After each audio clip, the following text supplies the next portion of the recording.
In this lesson, we're going to talk about creating your own template for the player skin, the whole setup of how you get once you get your video looking like you want it to be displayed, and then creating a template from that, which is super powerful. So we're going to go, I've added some of the earlier tutorials here to this video, and they're all just recently added, starting from scratch. So I'm going to go in the first one here, the getting started. You may remember this one. This talks about what emails you get and so forth. And so once you get into a video, what I would recommend, if you got a few, get one looking the way you want first, and then you can apply that template to every other video, and it makes it really nice. So when you come into the player, there's these little three dots right here, and you can either save as a template. Now, I don't have any templates in here yet, but I'm going to create one and save it as a template. So I want all of my ToobFlow videos to look the same.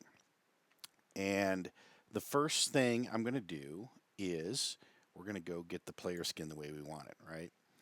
Now, you could put your logo in here and so forth. I won't do that for this one, but I want to get the player color right. And that color is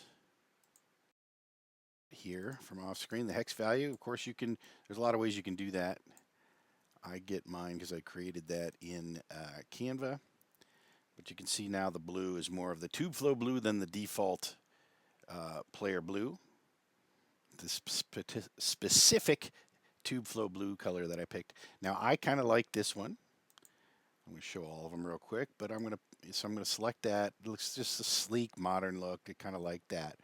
And then I like to have my own. I'm going to leave this, but you might drag your custom logo in here and put the link in and so forth. And then I'm going to get a custom border skin, and this is the one I like. No, it's this one. I like this one with the kind of the gray and black tablet style, right? So I've got that. Now, the controls, let's check those. For the most part, I'm going to leave this the same. I may make the control button a little smaller on this one. Okay, doke. So what I'm going to do is I'm going to save that as let's save this first. We actually got to save the video first. And now we're going to save this as a template. Now by default, it just kind of takes the name of the video and calls the template that name. I'm going to rename it. Now I like to keep the number in there, by the way, because then if I create a bunch of different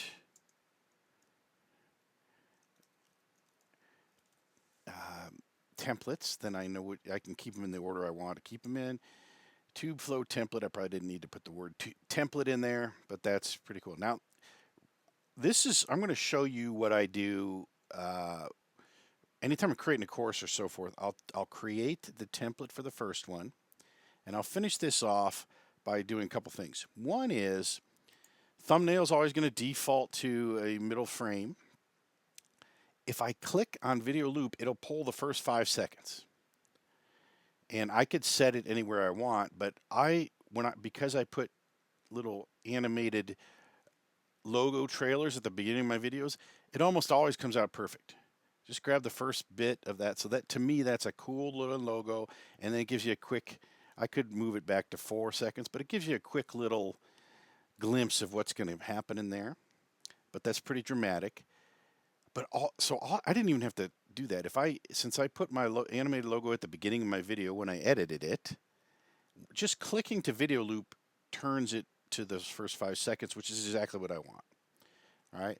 So I will apply the template. I will do a thumbnail, and then I always come in here and auto generate the subtitles, and I let that simmer, and then I save it. All right. And then I might grab the share, embed, and put it somewhere. But for now, I'm going to back out of here. So we've got this one set up, and we created the template. Now, guess what? All I did was drag these in. It took a few minutes, and they're all set. I come back in here, and to this one, I'm going to apply the template. So everything I just created on that last one, as far as the template skin and colors and everything, it just gets applied to this one. It's amazing. Then I come in here and say I want the video loop thumbnail. It takes the first 5 seconds because that's there. Gives it this consistent look and feel of the thumbnail. And of course you can change that. Come in, generate the subtitles. I'll come back and set those later. We did that in another video, and then I save it. And now I've got this consistent look and feel across them. And guess what? Come into the next one. And you can see that you can start doing this really quickly. I come to thumbnail, I click here, it automatically grabs what I want, go to subtitles, auto-generate, save, done.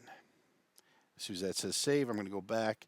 And so this is how I crank through these things. Once I get a template set up, I just apply the template. And you don't even have to do these other parts, but I like to have the video thumbnail and I like to have the subtitles auto-generated. Sometimes when you're doing a demo, it's a little, you don't want words covering up your demo screen, but that's okay. Save, done, and we've just been applied the same. So I just spent a little time creating the look and feel, and then it's just very quick to apply to all those videos. And that is how you create your player skin template.